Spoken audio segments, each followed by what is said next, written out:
All right, well, good morning, everyone. Thanks for that introduction, Jeff. And it's nice to see the Welches back there.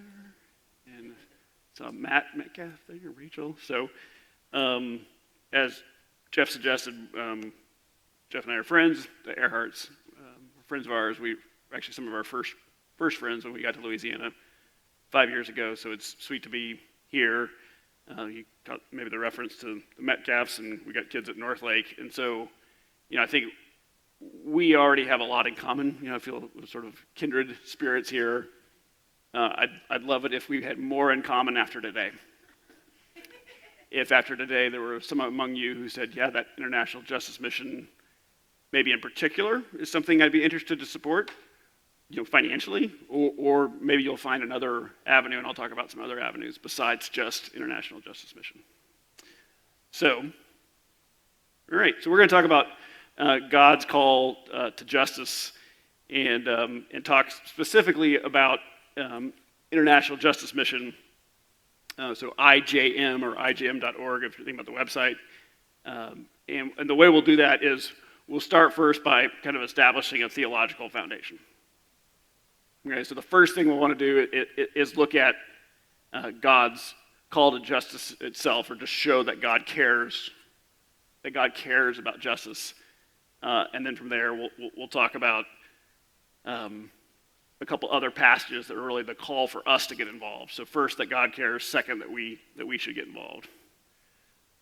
So, kind of just an opening thought question, and you don't have to to shout it out, but do you have any idea how many slaves there are in the world today, right? We think about the abolition of slavery. We know the word abolition.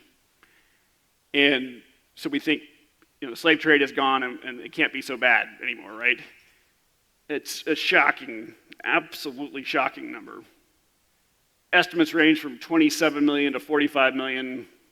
I'm calling it 35 million. It's the last number that I've heard. And it's just astonishing to think of that number. It's more than at any time in human history. So it's an incredible problem, and one that, I hope that we can be passionate about grappling with. So to start, I said this up front, we'll talk about God's care for the oppressed. And there's really 4 oppressed people groups that are regularly mentioned in the Bible. So these 4 groups, they are the poor, the orphan and the widow, and the immigrant. All right, so those 4 groups, we can think about other types of oppressed folks, but typically you can kind of categorize them into these 4, and these 4 are the ones that, that the Bible talks about. So first of all, and again, we're just establishing God's care for these groups of oppressed people is the poor. Exodus 23, and let me just check and make sure we're tracking here. Yep. Exodus 23, Proverbs 24. So Exodus 23:6. Do not deny justice to your poor people in their lawsuits. Proverbs 24:31. Whoever oppresses the poor shows contempt for their maker, but whoever is kind to the needy honors God. Right. So we both are called to treat them correctly, but it's interesting that if we oppress the poor, we actually show contempt for their maker, right? And that's a pretty sobering thought, and something I do not wish to be guilty of. I don't want to show contempt for God. There's a couple other passages that are mentioned there below, Leviticus, Deuteronomy, and Psalm 140, but the passage in Deuteronomy stood out to me recently as I read it again, and verse 15 says, this is talking about hiring a poor person to work in the field. And then it says, you shall give him his wages on the same day before the sun sets, for he is poor and counts on it, lest he cry out against you to the Lord and you be guilty of sin. This thought of like, oh my goodness, if I were to not treat a poor person well when I was employing them, right, that God could find me guilty of sin. So that's the poor. And then we have the orphans and the widows. And, here it's nice. We've got both an Old Testament passage and a New Testament. So Deuteronomy 10:18 says, "He defends the cause of the fatherless and the widow and loves the foreigner residing among you, giving them food and clothing." And then James 1:27, and I imagine in a group of zealous evangelical believers like you, that there are others who have adopted, and probably many of you know this verse, and this verse probably at some levels part of your inspiration for adopting. So religion that our God and Father accepts as pure and faultless is this: to look after orphans and widows in their distress and to keep oneself from being polluted by the world. So God cares for the poor. He cares for the orphans and the widows.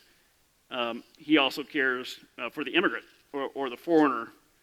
So both of these passages from Exodus, right? And just think about when this happened, right? So after the Jews ended up in Egypt, and then with Moses they got out through the Red Sea, and they now remember what it was like to have been mistreated as slaves, as foreigners in that land. And so they're instructed, do not mistreat or oppress a foreigner, for you were foreigners in Egypt. The next chapter, do not oppress a foreigner, for you yourselves know how it feels to be foreigners, because you were foreigners in Egypt. And so, I don't mean to say stretch the text, but I think as we who are inside the family of God know, now that we are insiders and enjoy his blessings, we think about what it's like to be on the outside, and we know that to be on the outside can be rough. And imagine if you were an unbeliever outside the family of God and you are a foreigner, right? So the poor, the orphans, the widows, and the immigrant, all people that God cares deeply about. But does it matter? Like, is it just okay that we don't mistreat them? Or should we actually get involved and do something for them or about them? And so there's three texts that I'd like to look at. Micah 6:8, which perhaps will be the best known among these. Isaiah 58, which is just a gem. And if you don't know it, take it with you and carry it the rest of your life. It's phenomenal. And then Matthew 25, you might not know the number because Matthew is so long, but that's the sheep and the goats. So you'll probably recognize that as well. So starting with Micah 6:8. And I don't sing it anymore because Allison doesn't let me sing it when I'm preaching. He has told you, O man, what is good and what does the Lord require of you, but to do justice and to love mercy and to walk humbly with your God. Right? This comes on the heels of other verses saying, hey, would a sacrifice be really pleasing to me? This is the answer. No, this is what would please God, to do justice, to love mercy, and to walk humbly. So it's interesting to see then, does Scripture help us then to understand? Does it define that for us? Does it show us what doing justice is? And so our next text is Isaiah 58, and I told you this is a treasure. It's an amazing passage. So I'm going to start reading in a moment from verse 6. All right, but verses 1 through 5 are basically God's description of their petulant tantrum. All right, so God says, look, you guys are all like, woe is me, whine, whine, whine. I've been fasting, and I'm not getting what I want. What's up with that, God? I've been fasting, not eating. You're not giving me what I want. And God says, your fast is disgusting. You strike your worker. You're in a bad mood. You're nasty when you're fasting. That's gross. And then he gets this, says, this is what a good fast would look like. And he gets to verse 6. So verse 6 and 7 to start. Is not this the kind of fasting I have chosen? So see these 6 actions of mercy then that are described here. To loose the chains of injustice and untie the cords of the yoke. To set the oppressed free and break every yoke. Is it not to share your food with the hungry and to provide the poor wanderer with shelter when you see the naked, to clothe them and not to turn away from your own flesh and blood? We've already said God cares about these people who are oppressed. Now he's telling us we should do something about it. Now he's starting to tell us how to do something about it. And what's so beautiful in the verses that follow is just the picture of the impact that the person has who does these things. So if you do these 6 actions of mercy, then your light will break forth like the dawn, and your healing will quickly appear. Then your righteousness will go before you, and the glory of the Lord will be your rear guard. Then you will call, and the Lord will answer. You will cry for help, and he will say, here I am, or here am I. If you do away with the yoke of oppression, with the pointing finger and malicious talk, and if you spend yourselves in behalf of the hungry and satisfy the needs of the oppressed, then your light will rise in the darkness. And I'm like, oh my goodness, I want to be that. And then, if that weren't enough, he then goes on to describe the blessing that we'll receive if we do this. In verse 11, the Lord will guide you always. He will satisfy your needs in a sun-scorched land and will strengthen your frame. You will be like a well-watered garden, like a spring whose waters never fail. So not only verses 8 through 10 will you have this tremendous impact, but verse 11 you'll have these blessings, which are wonderful. So then we get to Matthew 25, and maybe this is kind of the most sobering, right? We all love that Micah 6:8. That sounds good. Mercy, yeah, we're going to do that. Isaiah 58, cool, we can be the light. Well, this is where it gets hard. And Jesus doesn't really pull any punches when he shares this parable. I've got these questions here. What determines if a person is a sheep or a goat? Who do the sheep on the right, who do they bless, and how they bless them? So when the Son of Man comes in his glory and all the angels with him, he will sit on his glorious throne. All the nations will be gathered before him, and he will separate the people one from another as a shepherd separates the sheep from the goats. He will put the sheep on his right and the goats on his left. Then the king will say to those on his right, come, you who are blessed by my Father, take your inheritance, the kingdom prepared for you since the creation of the world. For I was hungry, and you gave me something to eat. I was thirsty, and you gave me something to drink. I was a stranger, and you invited me in. I needed clothes, and you clothed me. This looks a lot like Isaiah 58, doesn't it? I was sick, and you looked after me. I was in prison, and you came to visit me. Right? So you guys, many of you I'm sure will remember what happens next. The righteous who've just been praised for doing these things for the king, for Jesus,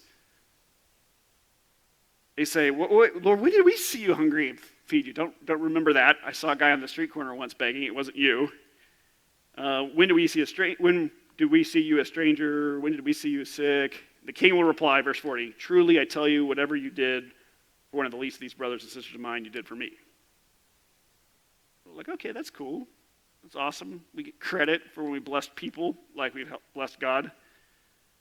Here's the other part, and this is where it gets hard. Then he will say to those on his left, depart from me, you who are cursed. Ouch. Into the eternal fire prepared for the devil and his angels, for I was hungry, and you gave me nothing to eat. I was thirsty, you gave me nothing to drink. Right? He mentions, and they will answer, Lord, when did we see you hungry or thirsty? He will reply, truly I tell you, whatever you did not do for one of the least of these, you did not do for me. That's not too bad. Oh, wait, shoot, verse 46. Then they will go away to eternal punishment, but the righteous to eternal life. So it's very sobering, and it's not a works theology that I am suggesting. We are saved by Jesus' work on the cross, by God's grace, through faith. Even that faith he gives us as a gift, right? But like James 2 talks about, a faith without works is dead. And I think as we go through this, you'll see that as it relates to this topic in social justice, I think I had an incomplete. I had a hole in my gospel. So we've talked about these 4 oppressed people groups that God cares for. We see in these 3 passages that God actually wants us to do something about it. And so one possible way to do something about it is to be involved with the International Justice Mission.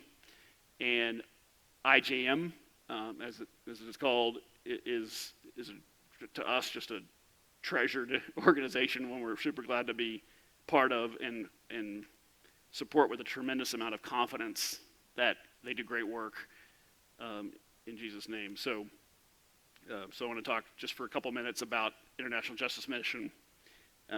So what I've got here are actually, just to start with, are just some clips from the website. So I know you can't read every word. I don't intend for you to. Justice is our middle name.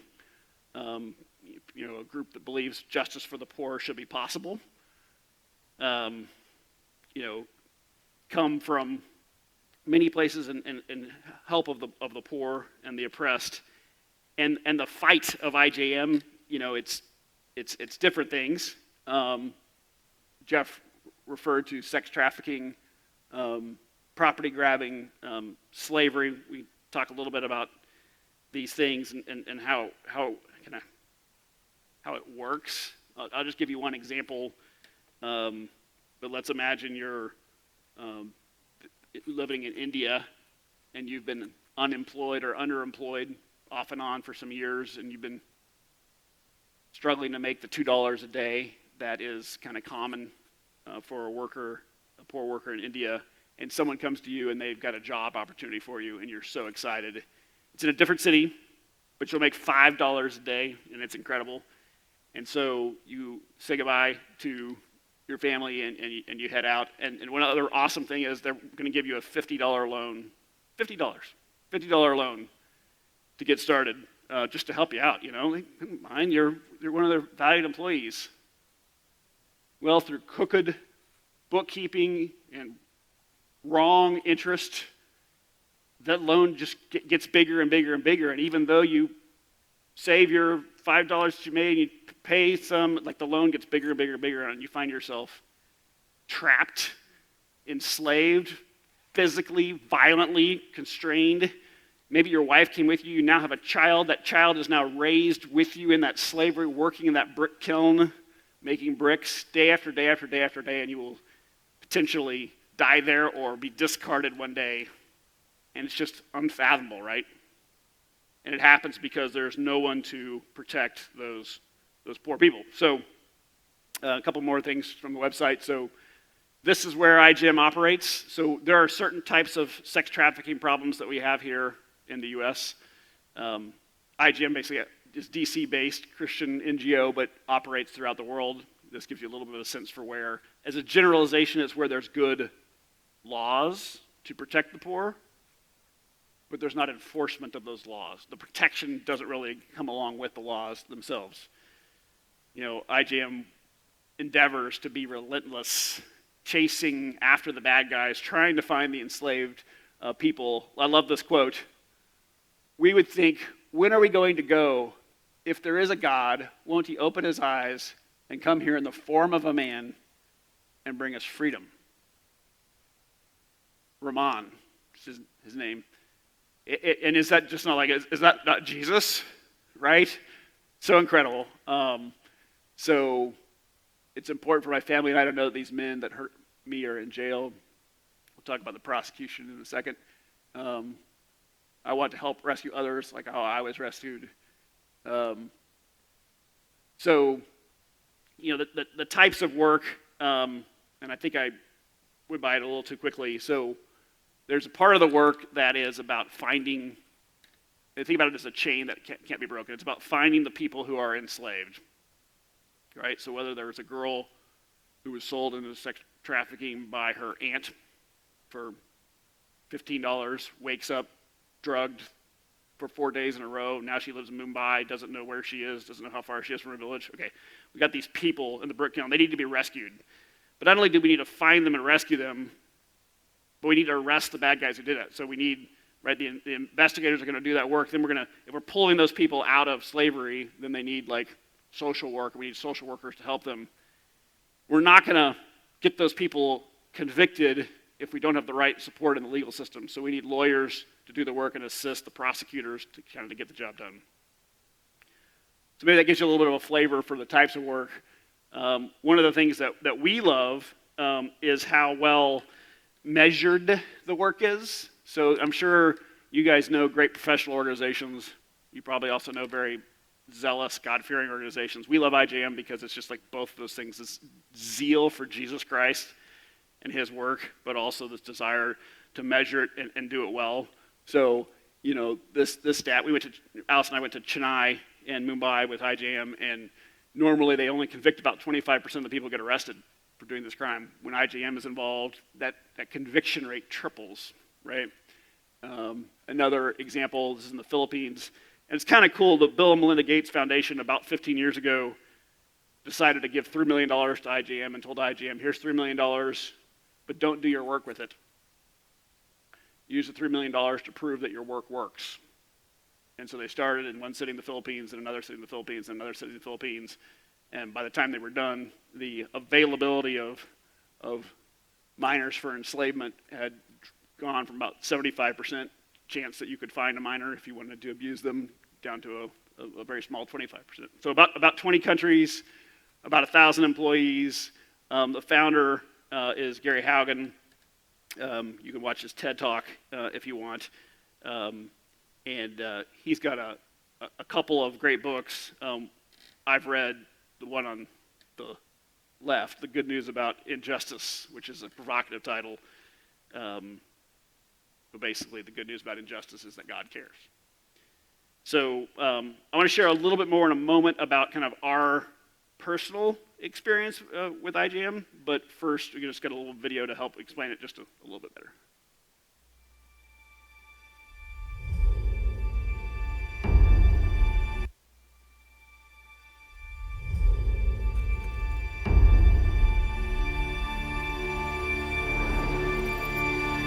So this is the target establishment. First suspect, you were our victims. And remember, if there's a hazard or dangerous situation, move yourself to a position of comfort. Chief, 100 pull over to the police.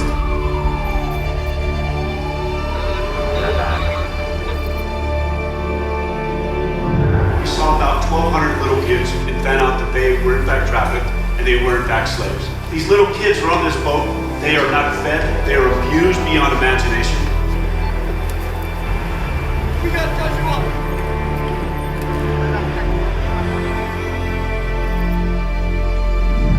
This is the girl. Whenever something like this comes, I imagine in my mind that girl is found.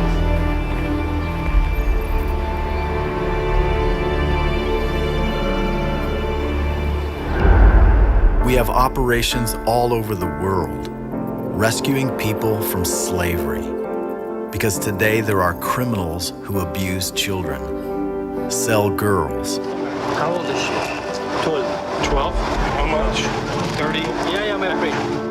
and force families into slavery. Criminals prey on the easiest target, the world's poor, because they expect no one to defend them. Pareho po tayong mga tao. Hindi po tayo bagay or hayop na pwedeng gamitin lang sa pansarili.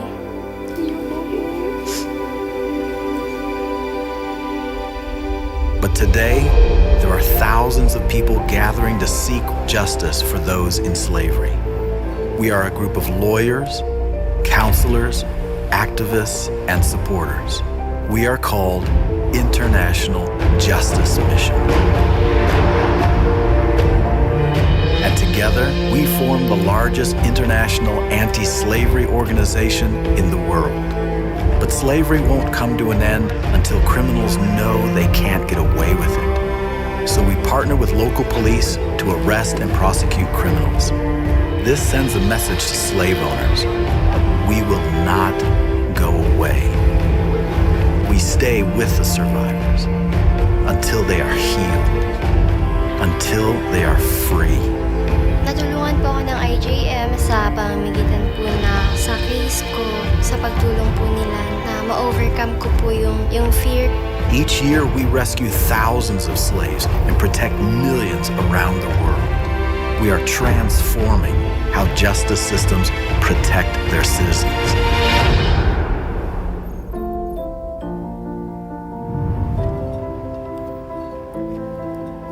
To those who are still enslaved, we promise to find you. We will get you home to your families. so you can have the freedom you deserve.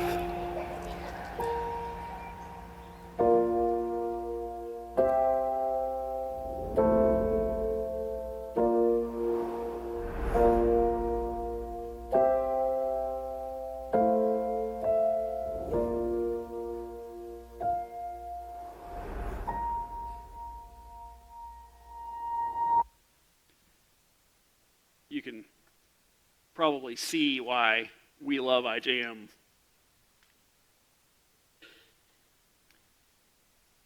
You know, I mentioned this earlier. So the Richard Stearns, the longtime president of World Vision, wrote this book, The Hole in Our Gospel. And, you know, I think my personal experience, I talked about this earlier when we were talking about Matthew 25, is that we can have a hole in our gospel, right, where we're sort of missing this part about caring for the oppressed. And I think that was very much our perspective. You know, so didn't introduce my family very well earlier, did I? My wife Allison is here. My daughter Macy is missing. She's the engaged one. Dallas, Kaylee, and Asher. Dallas, like Macy, are at LSU, and Kaylee and Asher go to Northlake. And I think our perspective was just sort of, it had gaps. So, you know, we didn't know that, you know, there were a couple billion people in the world who only made a couple dollars a day. We got a chance to, Allison and I, to go to India with IJM. We went to Mumbai and Chennai. We went to Chennai first, where the focus is the slave labor, and we went to Mumbai, where the focus is sex trafficking. We went with a team of people, mostly from the U.S. There were a few folks from Europe who went. It was really neat to go and see the work. It was awesome. I'm showing you a conference room photo here, not because conference rooms are exciting, but we were briefed on our first day, and while we were being briefed and kind of prepared for what we would see on the trip, I suppose we were getting to do a little bit of jet lag recovery as well. There was a rescue actually happening the day we were there, and so they were getting updates and feeding them to us, and you'd think it was like the perfect thing to do for donors.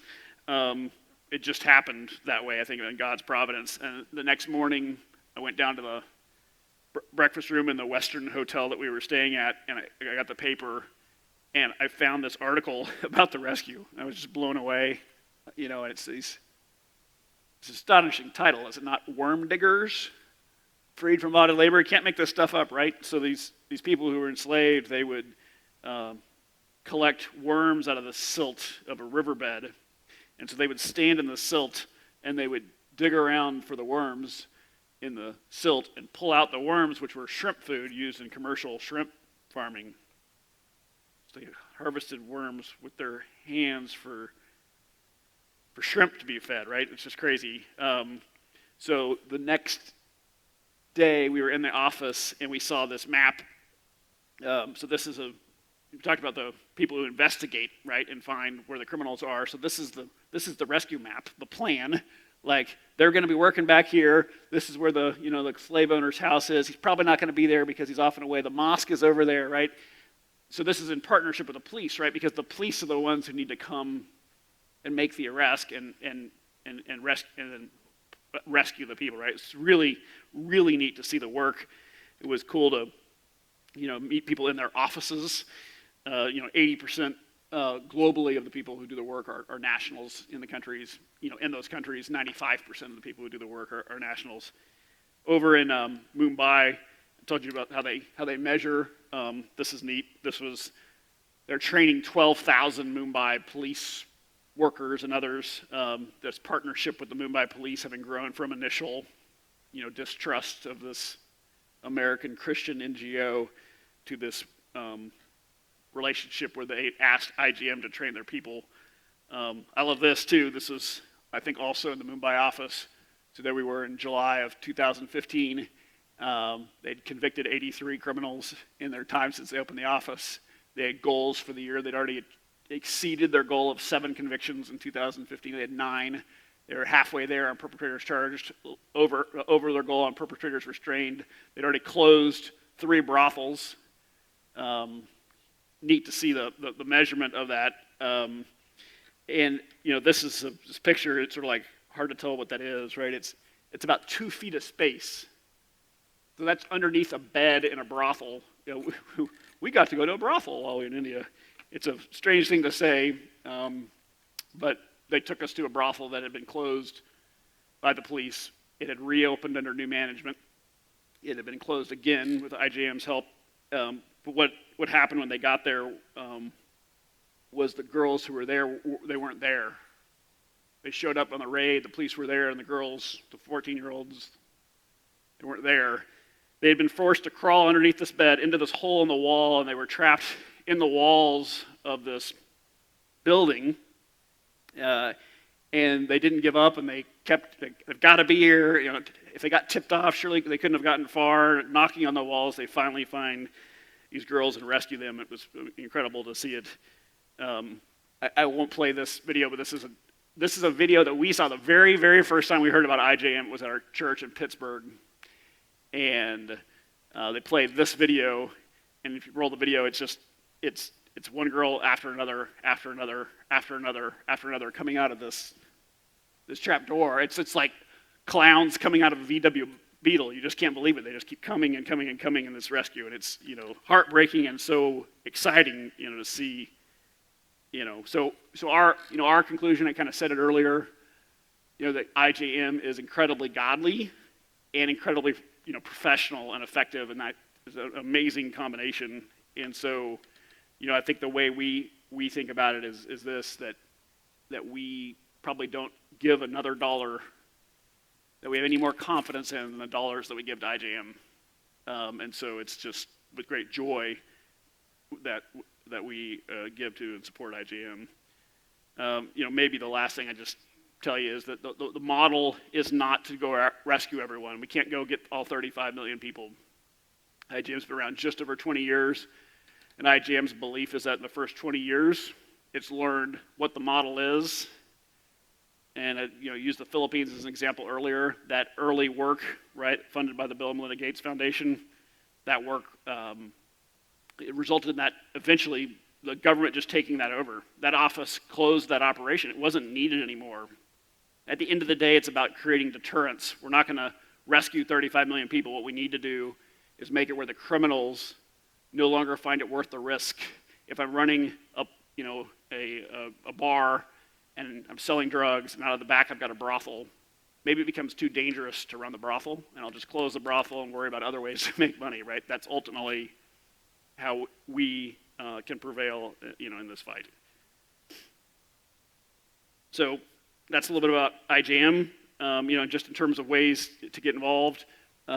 So I'll talk more about how we can support IJM, but if you're interested, there's other things you can do too as well. So Free NOLA is an organization that works to rescue girls who are kind of under the thumb of pimps in New Orleans. Great organization led by Diane Amos, a woman who lives on the North Shore, attends Church of the King. The New Orleans mission is all about rescue and recovery and helping people come out of addiction, which often these things can be interrelated. So some local options. But if you specifically said, oh, gee, I'd really rather do something with IJM, there's actually summer internships. Things might be a little bit different this year or this coming year, but you go to work for IJM, a regional fundraising role, or in DC. You can tell people at IJM, I'm getting to do that today, and that's a treat. You pray for IJM, and then you can give to IJM. That was I think the only time in our lives we were ever at church, heard about an organization, and we went, oh wow. Walked out in the lobby, said, let's do it, sign us up, and kind of one thing led to another, and we've been able to be more and more involved over time. So I didn't remember to bring my brochures, so the simple thing is IJM.org. I think you guys could probably handle that. I will grab a couple of these from home and give them to Jeff and Kathy so they can maybe be placed at the back, so if in a future week you want a reminder, we can have those for you. And